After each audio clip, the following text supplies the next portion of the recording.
প্রিয় শিক্ষার্থীবৃন্দ, আমি গণেশচন্দ্র চক্রবর্তী, রামপুর উচ্চ বিদ্যালয়। তোমাদেরকে ধন্যবাদ জানিয়ে আমি আজকে অনলাইন ক্লাসের উচ্চতর গণিত নবম শ্রেণীর প্রথম অধ্যায় সেট নিয়ে আমি আলোচনা করব। আশা করি তোমরা অবশ্যই মনোযোগ দিয়ে শুনবে এবং বুঝতে চেষ্টা করবে। আমি এখানে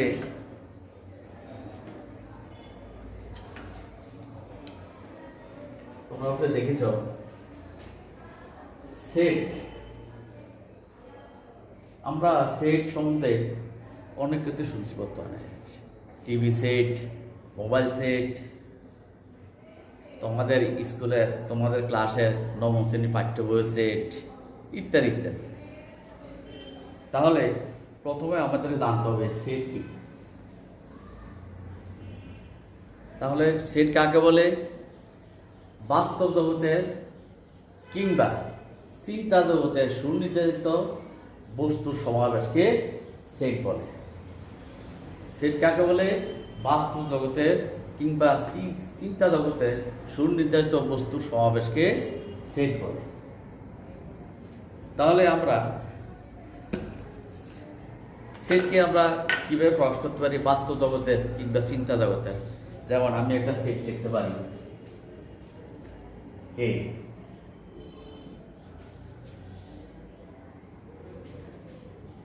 1 2 3 4। এখানে এ একটা সেট, এখানে আছে কয়টা উপাদান? 1 2 3 4, চারটে। তাহলে এটা একটা সেট। সেটের প্রত্যেকটা বস্তুকে একটা উপাদান বলা হয়। এখানে মোট চারটে আছে। চারটির আছে কি প্রত্যেকটিকে সেটের এক একটি উপাদান বলা হয়। এখন সেটকে দুইভাবে প্রকাশ করা হয়। একটা হলো তালিকা পদ্ধতি, আরটা হলো সেট গঠন পদ্ধতি। এটা হলো তালিকা পদ্ধতি, 1 2 3 4। এখন সেটের সদস্য, এখানে সেটের সদস্য চারটি, 1 2 3 4। এটাকে কিভাবে লেখা হয়?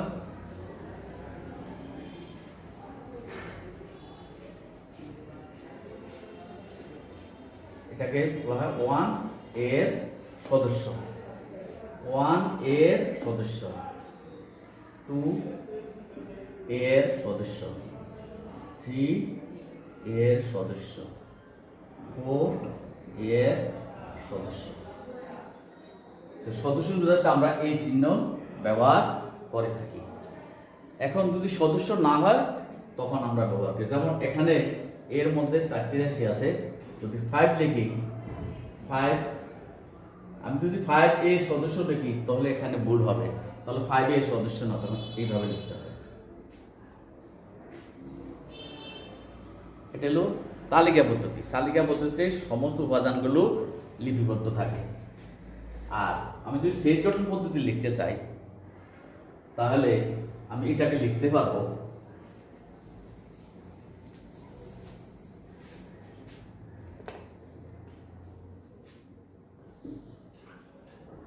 x such that x belongs to n এবং 1 less than or equal to x less than or equal to 4। আমি যদি তোমাদেরকে একটা তালিকা পদ্ধতিতে সমস্ত উপাদানগুলো এখানে উল্লেখ আছে, আর সেট গঠন পদ্ধতিতে শুধু তাদের একটা সাধারণ বৈশিষ্ট্য উল্লেখ থাকে। এখানে সমস্ত উপাদানগুলি উল্লেখ থাকে না, শুধু সাধারণ একটা সাধারণ বৈশিষ্ট্য। যেমন x হলো n এর সদস্য, n হলো স্বাভাবিক সংখ্যা সেটকে n বলা হয়। এই স্বাভাবিক সংখ্যা সেটের মধ্যে 1 থেকে 4 পর্যন্ত যারা আছে তারাই হলো এই সেটের অন্তর্ভুক্ত। তাহলে 1 থেকে 4 পর্যন্ত সেট হলে 1 2 3 4। তাহলে আমরা এই সেটকে আমরা দুই ভাগে প্রকাশ করতে পারি। একটা হলো তালিকা পদ্ধতি, আর হলো সেট গঠন পদ্ধতি। এটা হলো সেট গঠন পদ্ধতি, এটা তালিকা পদ্ধতি। আচ্ছা, আশা করি তোমরা বুঝতে পারছো। এবার আমি শুধু সার্বিক সেট।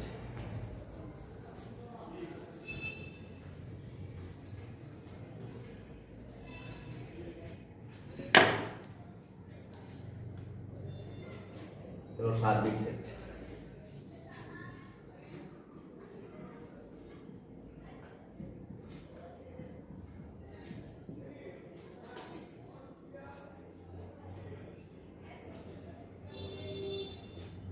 A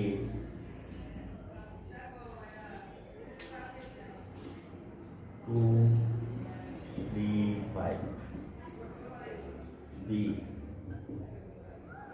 1 4 6 C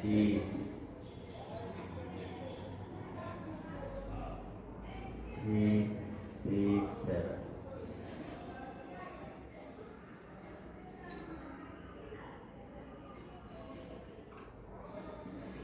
U 1 2 3 4 5 6 7 8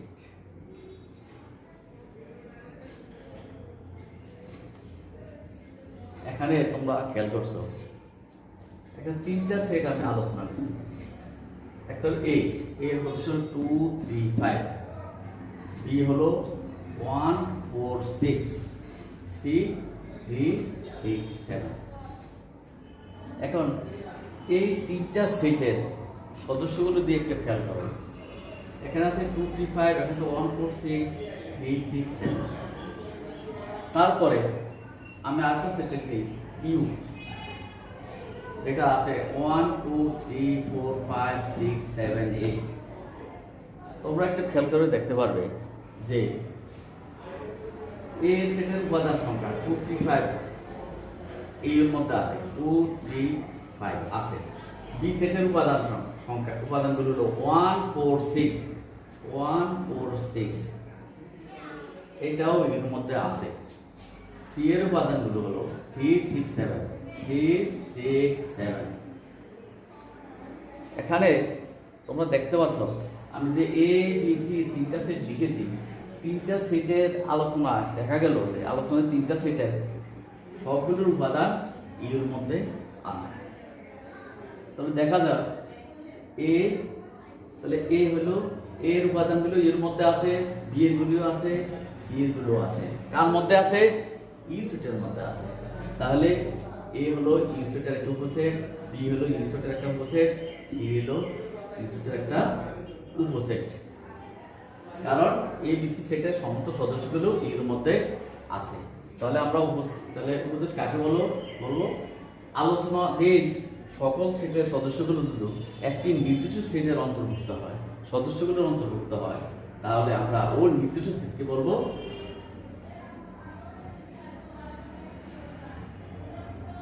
সার্বিক সেট। আলোচনাধীন এখানে তিনটা সেট নিয়ে আলোচনা, এবিসি। আলোচনাধীন সেটগুলো যদি কোনো নির্দিষ্ট সেটের উপাদানের সদস্যগুলি নিয়ে গঠিত হয়, তবে নির্দিষ্ট সেটটিকে বলা হয় সার্বিক সেট। এখানে সার্বিক সেট হলো ইউ, মানে ইউনিভার্সাল সেট। সার্বিক সেটকে ইংরেজিতে বলে ইউ, মানে universal set. UNIVERSAL, universal set, সার্বিক সেট। তাহলে এখানে ইউ হলো সার্বিক সেট, আর এবিসি হলো ইউ এর উপসেট।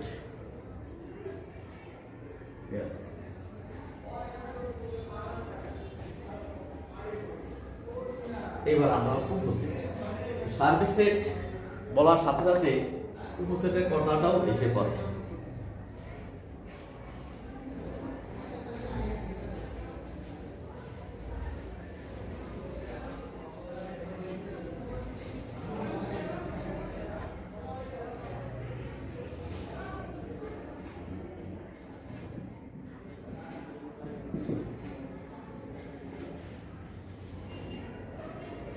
তাহলে উপসেট কাকে বলে? এ ও বি দুটি সেট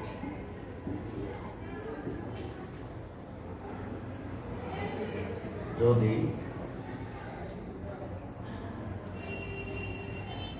এইরকম হয়,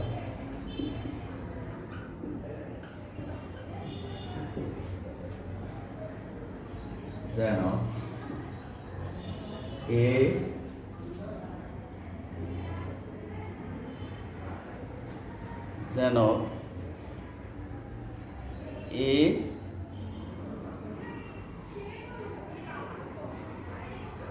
দুটি সেট এরকম হওয়ার জন্য এ এর সকল উপাদান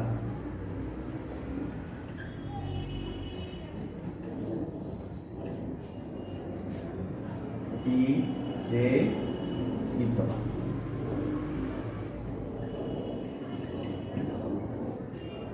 এ ও বি দুটি সেট যদি এরকম হয় যেন এর সকল উপাদান বি তে বিদ্যমান, তখন আমরা বলবো এ কে বলবো বি এর একটি উপসেট। অর্থাৎ এর সকল উপাদান যদি বি এর মধ্যে থাকে তাহলে আমরা বলবো এ কে বলবো বি এর একটি উপসেট। এটাকে এইভাবে লেখা হয়, এই যে সাবসেট অফ বি। তাহলে এর সকল উপাদান বি এর মধ্যে বিদ্যমান, তাহলে বাকি এ কে বলবো বি এর একটি সাবসেট। এটাকে এই চিহ্ন দ্বারা প্রকাশ করা হয়। আর যদি এর সকল উপাদান বি এর মধ্যে বিদ্যমান না থাকে তাহলে আমরা লিখবো এ সাবসেট অফ বি। যেমন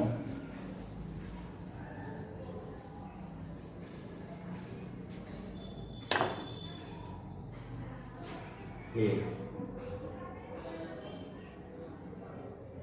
1 2 3 বি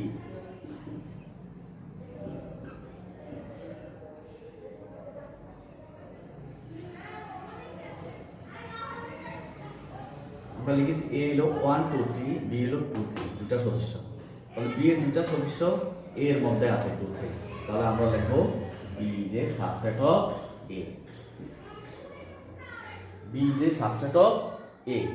আর যদি সদস্য না হয় কিন্তু এটা লিখতে পারবো না, এখানে বিটা এর সদস্য সাবজেক্ট ঠিক আছে, কিন্তু এটা বি এর সাবজেক্ট নয়, is not subject of B. তাহলে বি এর সকল উপাদান এর মধ্যে আছে, এই জন্য আমরা বলছি B is a subject of এ।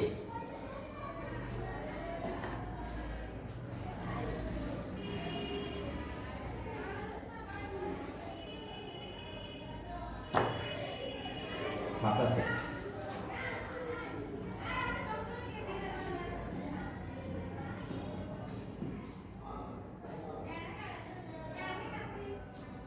যদি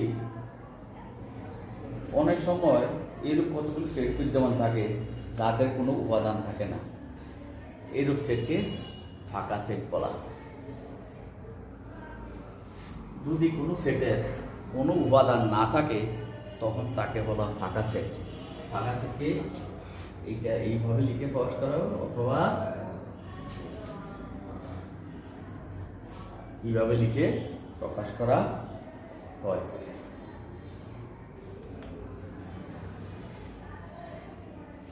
সেটের সমতা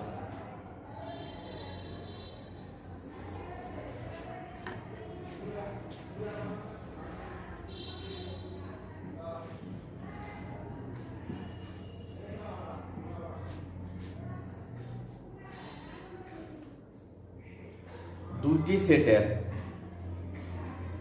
উপাদান সমূহ যদি একই রকম হয় তখন আমরা বলবো সেট দুটার মধ্যে সমতা বিদ্যমান।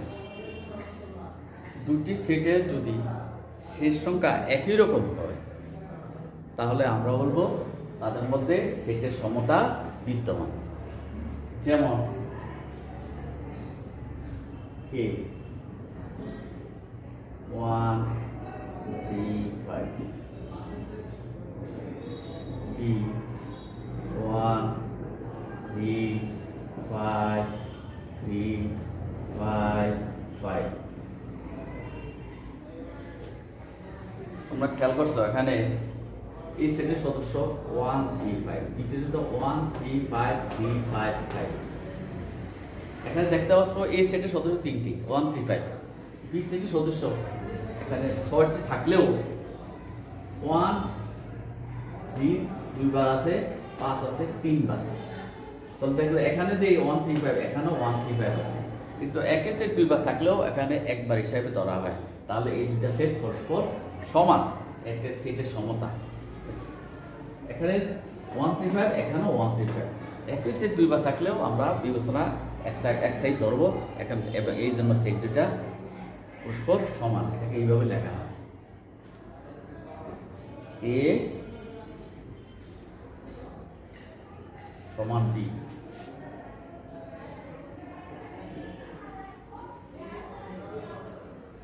সেটের সমতা এ সমান বি, এইভাবে লেখা হয়।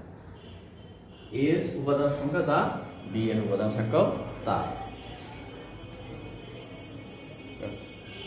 প্রকৃত উপসেট।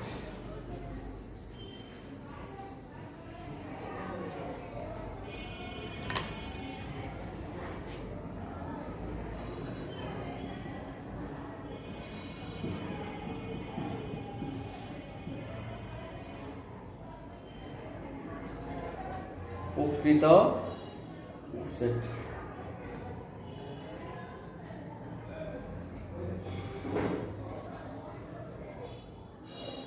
যদি দুটি সেট এ বি, দুটি সেট এ বি এরকম হয়, A is a subset of B এবং A is not equal to B, তখন A কে বলবো B এর প্রকৃত উপসেট। যদি এরকম হয়, A ও B দুটি সেট হলে, যদি এটা B এর সাবসেট হয় এবং এটা B এর সেটের সদস্য সংখ্যা সমান নয়, তখন বলবো A কে B এর প্রকৃত উপসেট বলা হয়। অর্থাৎ প্রকৃত উপসেটে একটি সেট বি থেকে কমপক্ষে একটি উপাদান কম থাকবে। এই সেটের উপাদান বি থেকে কমপক্ষে একটি উপাদান কম থাকলে তখন আমরা বলবো একে বলবো বি এর প্রকৃত উপসেট। তো একটি সেট থেকে আটটি সেটের উপাদান সংখ্যা যদি কমপক্ষে একটি কম হয়, তখন তাকে ওই সেটের প্রকৃত উপসেট বলা হবে। যেমন আমি লিখছি এ,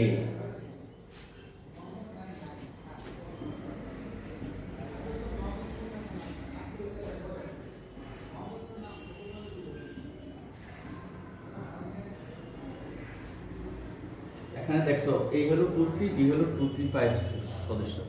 এখানে এই বি থেকে এর একটি এর সদস্যটা একটি কম আছে, মানে 5 কম আছে, সেজন্য বিটা হলো এ এর প্রকৃত উপসেট। তখন এটাকে এইটা হলো বি এর প্রকৃত, তখন আমরা লিখব এইভাবে,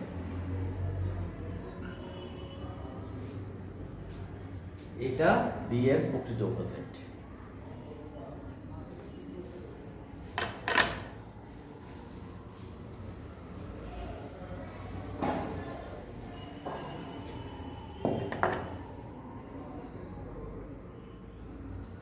সেটের অন্তর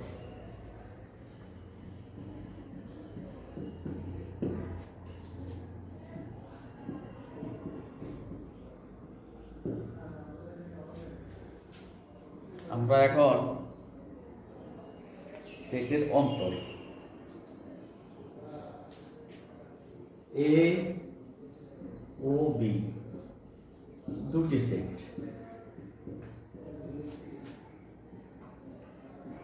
তোমার সেটের অন্তরকে লিখবো এরকম,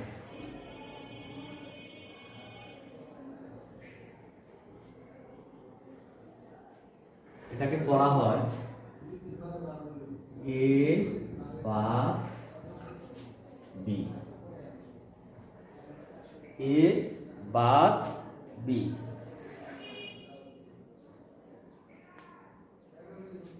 অর্থাৎ বি এর যে সমস্ত উপাদান এর মধ্যে থাকে সেগুলো বাদ দিয়ে যেগুলো থাকবে, যে সেট গঠিত হবে সেটাই হলো সেটের অন্তর। এই সেটের যেসব উপাদান বি এর মধ্যে বিদ্যমান এগুলো বাদ দিয়ে যে সেটটা গঠিত হবে সেটা হবে এ বা বি সেট হবে। যেমন আমি লিখলাম এ 2 4 6, বি লিখলাম 4 6, তাহলে এ বা বি। বি এর মধ্যে 4 6, এই 4 6 বাদ দিয়ে কত থাকে 2, এই 2 হলো এটা সেটের অন্তর।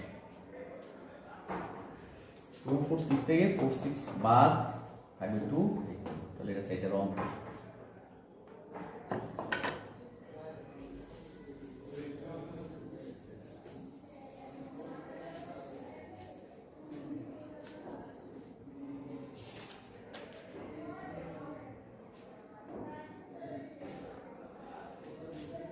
পুরো সেট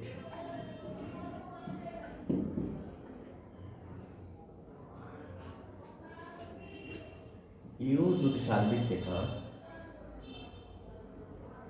ইউ সার্বিক সেট,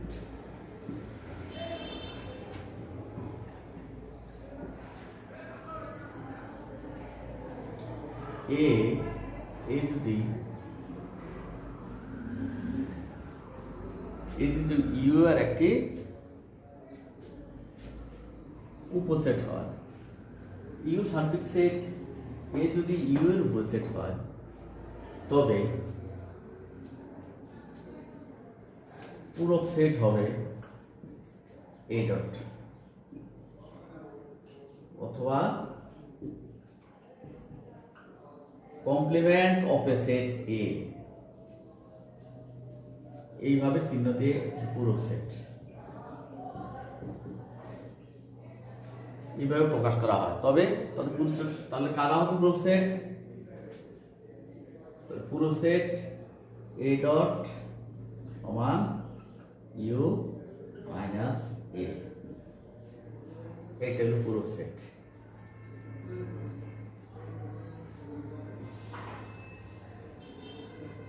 তাহলে দেখো ইউ একটা সার্বিক সেট, এ একটা ইউ এর উপসেট, তাহলে তার পূরক সেট হবে এ ডট বা complement of A set A U minus এ।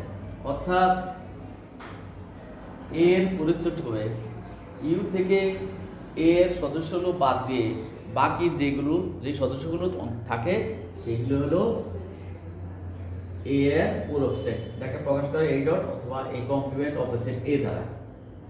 তোমরা সহজেই আশা করি বুঝতে পারবে। যেমন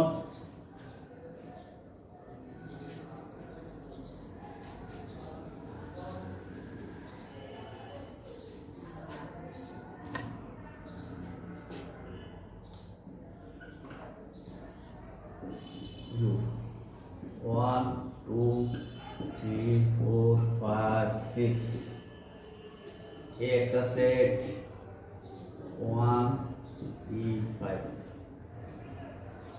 তাহলে ই হলো একটা সার্বিক সেট যেখানে সদস্যটা 6টি 1 2 3 4 5 6, আর এই হলো তার একটা উপসেট 1 3 5। তাহলে এর পূরক সেট, এ এর পূরক সেট কিভাবে লিখবো?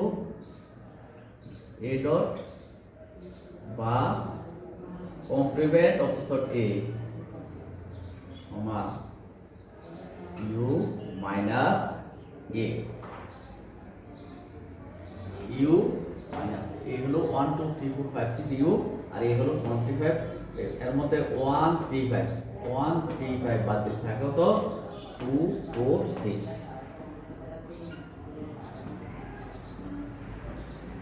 তাহলে এর ফুল সেট হলো 2 4 6 2 4 6। তাহলে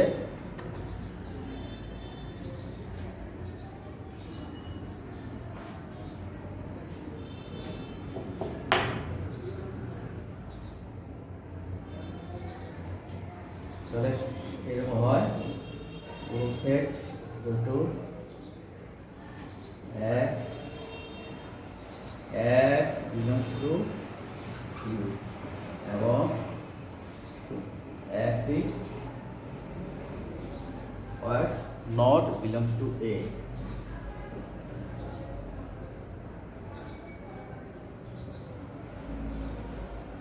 যদি আমরা সেই গঠন করতে লিখি তাহলে দেখব কি x ইউ সদস্য কিন্তু একটা A এর সদস্য নয়, সেটা হলো গিয়া complement of the set A এর পূরক সেট। এবার শক্তি সেট,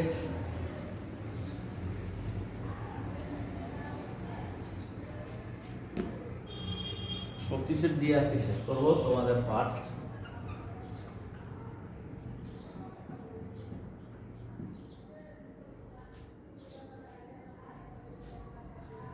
একটি সেটের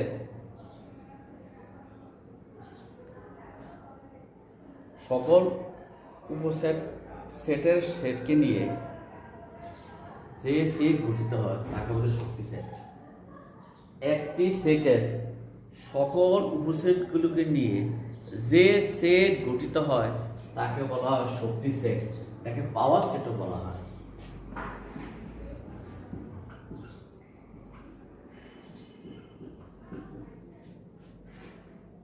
এখন মনে করো আমি লিখলাম A,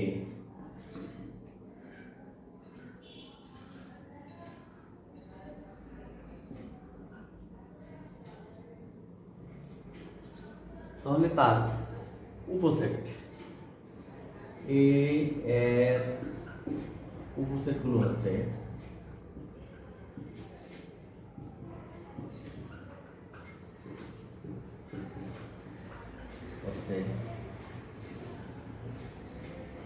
two three, two three আর ফাঁকা সেট করি। এখন খেয়াল করো এর সদস্য সংখ্যা দুটি, এর উপসেটগুলো হলো টু থ্রি, টু থ্রি, কুড়ি ফাঁকা সেট। উপসেটের মধ্যে এখানে হয়েছে চারটি, এই চারটিকে নিয়ে যে সেট হবে সেটাই তার শক্তি সেট। তো শক্তিটা বের করতে হলে প্রথম ওই সেটটার উপসেটগুলি বের করবো, যতগুলি উপসেট হয় বের করে এগুলোকে আবার সেট আকারে প্রকাশ করলে সেটা হবে তার শক্তি সেট। এটাকে লেখা হয় পাওয়ার সেট অফ A। সুতরাং আমরা কি লিখব? সুতরাং A এর শক্তি সেট, শক্তি সেট